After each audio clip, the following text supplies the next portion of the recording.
Chrysippe, un nom synonyme de l'école de pensée stoïcienne. Il n'était pas seulement un philosophe, il était un architecte de la pensée, un maître d'œuvre de la logique et de la raison. Chrysippe a pris les principes bruts et puissants du stoïcisme et les a façonnés en un système.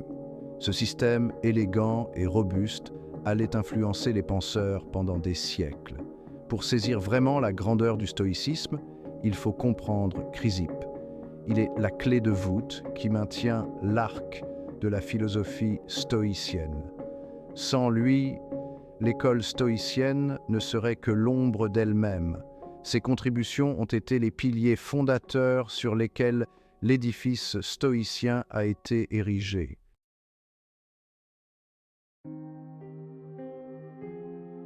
Malheureusement, une grande partie de ce que Chrysippe a écrit a été perdue dans les sables du temps. Pourtant, même en leur absence, ses idées résonnent à travers les âges.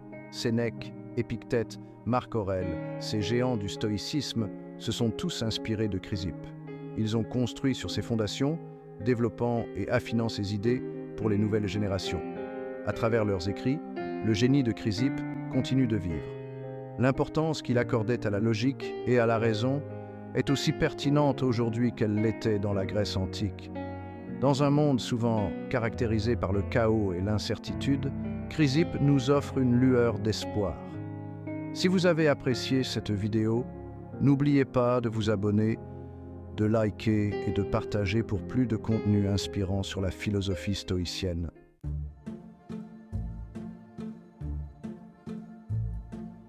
L'histoire de Chrysippe commence.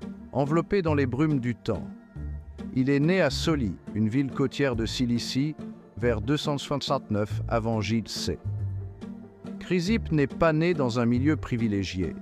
Sa famille, sans être pauvre, était loin d'être riche. Malgré leurs modestes conditions de vie, les parents de Chrysippe ont reconnu une étincelle chez leur fils. Il possédait un esprit vif, une soif de connaissance qui brûlait plus fort que le feu de n'importe quel foyer. Dès sa jeunesse, Chrysippe a fait preuve d'une capacité d'apprentissage remarquable. Ses professeurs, reconnaissant son talent prodigieux, ont encouragé ses aspirations, cultivant en lui les graines du génie.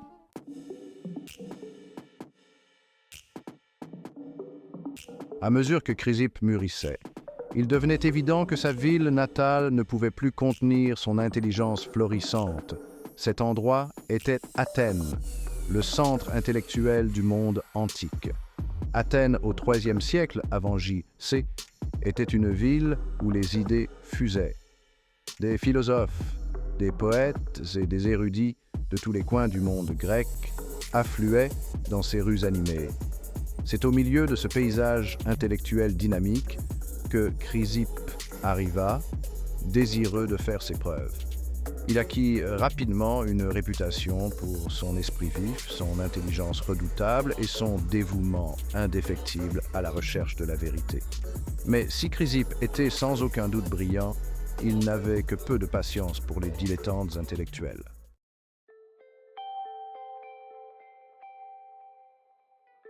Le voyage de Chrysippe au cœur du stoïcisme n'a pas été direct. Au départ, il a gravité autour de l'école de pensée mégarique, connue pour l'importance qu'elle accordait à la logique et à la dialectique. Il étudia auprès d'Arcésilas, un philosophe renommé. Sous sa tutelle, Chrysippe s'épanouit, son intelligence s'aiguisant comme une lame de rasoir. Pourtant, malgré ses succès, Chrysippe se sentit attiré par les enseignements des stoïciens. L'école stoïcienne, fondée par Zénon de Citium, a trouvé un écho profond auprès des valeurs de Chrysippe. Il abandonna l'école mégarique et se lança corps et âme dans l'étude du stoïcisme.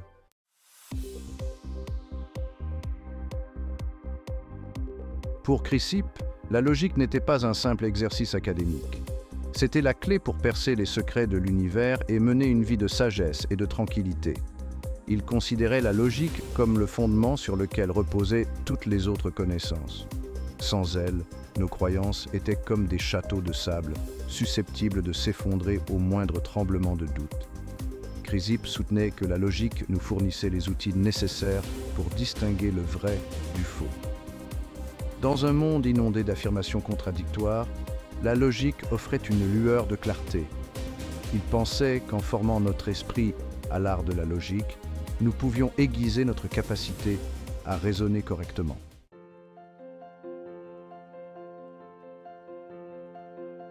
Mais la vision de la logique de Chrysippe allait bien au-delà du domaine de la pensée abstraite. Il la considérait comme un outil essentiel pour naviguer dans les complexités de la vie quotidienne. Pour lui, la logique était un mode de vie. Chrysippe pensait que nos émotions et nos actions étaient liées à nos croyances. Si nos croyances étaient fondées sur un raisonnement erroné, nos émotions et nos actions suivraient le mouvement. La logique était l'encre qui pouvait nous permettre de garder les pieds sur terre au milieu des turbulences de la vie. En nous entraînant à penser clairement et rationnellement, nous pouvions prendre le contrôle de nos émotions.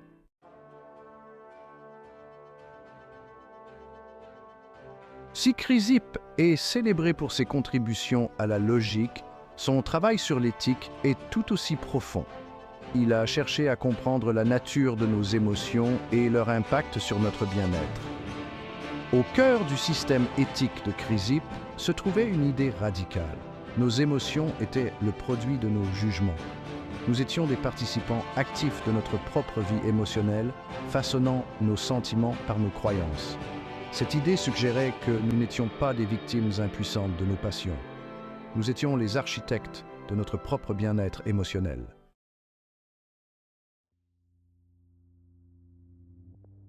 Scheide Chrysippe pensait que beaucoup de nos luttes émotionnelles provenaient de jugements erronés.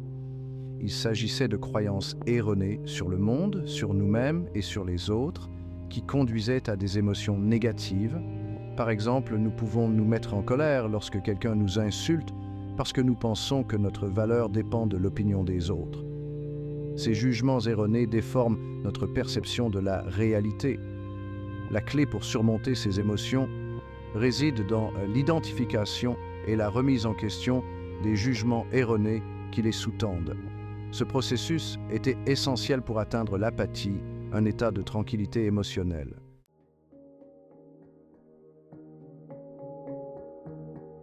Chrysippe reconnaissait qu'atteindre l'apathie n'était pas chose aisée. Cela exigeait une autodiscipline rigoureuse et la volonté d'aligner nos croyances sur la raison et la nature. Il mettait l'accent sur la discipline de l'assentiment en examinant attentivement nos impressions et nos jugements avant de les accepter comme vrais. Nous ne devrions pas donner aveuglément notre assentiment à chaque pensée ou émotion. Par une auto-réflexion critique, nous pourrions démêler les jugements erronés qui sont la cause de nos souffrances. Chrysippe insistait également sur la nécessité de se concentrer sur ce qui était en notre pouvoir. Nous pouvions contrôler nos pensées, nos jugements et nos réactions aux événements.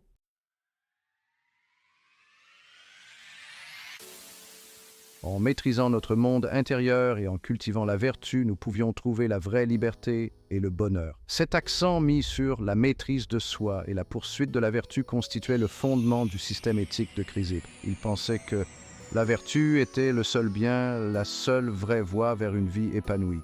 Toutes les autres choses, la richesse, la gloire, le pouvoir et même la santé, étaient finalement indifférentes. La vertu était intrinsèquement bonne et la source de tout vrai bonheur. Cet idéal démocratique a trouvé un écho profond auprès des gens de tous les milieux.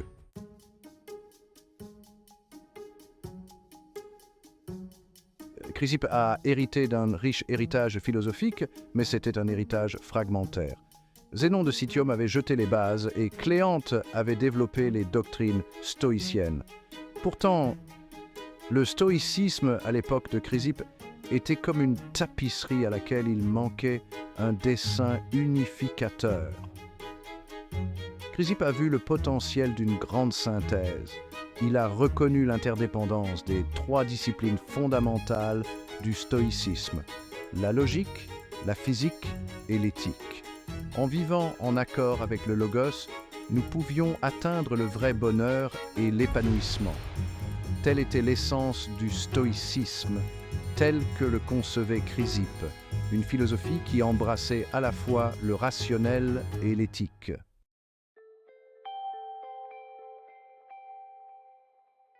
Au cœur de la grande synthèse de Chrysippe se trouvait le concept du logos.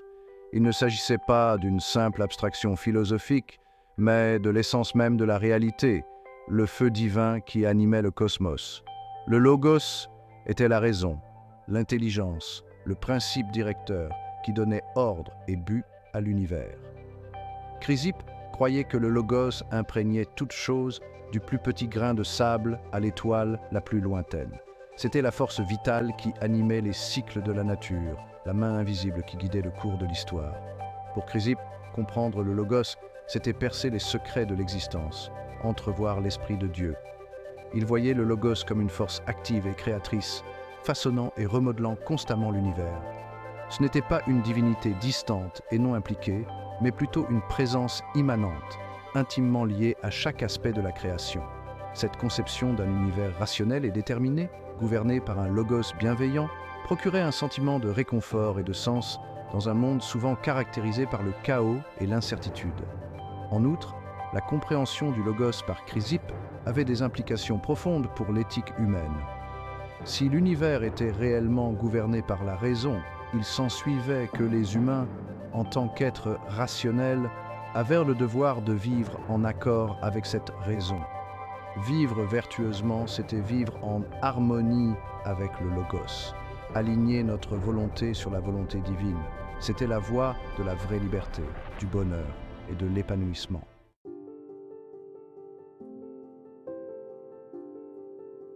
Chrysippe, malgré la tragédie de ses œuvres perdues, a projeté une longue ombre sur le paysage du stoïcisme. Tel un brillant météore traversant le ciel nocturne, son influence a illuminé les esprits de ceux qui l'ont suivi. Sa systématisation méticuleuse de la pensée stoïcienne, son application rigoureuse de la logique et ses profondes réflexions sur la condition humaine ont laissé une marque indélébile sur l'école stoïcienne. Des penseurs comme Sénèque, l'éloquent homme d'État romain, ont trouvé l'inspiration dans les enseignements de Chrysippe. Sénèque, aux prises avec les dilemmes moraux du pouvoir et la fragilité de la vie, a puisé sa force dans l'accent mis par le stoïcisme sur la vertu et la maîtrise de soi. Il a intégré les idées de Chrysippe dans ses lettres et ses essais, rendant le stoïcisme accessible à un public plus large et assurant sa pertinence continue dans le monde romain. Épictète, un ancien esclave devenu un éminent philosophe stoïcien, a également porté le flambeau de l'héritage de Chrysippe. Épictète, dans ses discours, a souligné l'importance de se concentrer sur ce que nous pouvons contrôler, nos pensées, nos jugements et nos actions, et d'accepter avec sérénité tout ce qui échappe à notre sphère d'influence. Cet accent mis sur la liberté intérieure et l'acceptation du destin faisait écho aux enseignements de Chrysippe sur la nature du logos et notre place au sein de l'ordre cosmique. Et puis, il y a eu Marc Aurèle, l'empereur philosophe, qui a trouvé du réconfort dans le stoïcisme au milieu des troubles liés à la direction d'un vaste empire. Marc, dans ses méditations personnelles, s'est inspiré des enseignements de Chrysippe sur la vertu, la maîtrise de soi et la vie en accord avec la nature. Il considérait le stoïcisme non comme une simple philosophie, mais comme un mode de vie, une voie permettant de relever les défis du leadership et la condition humaine avec sagesse, courage et justice.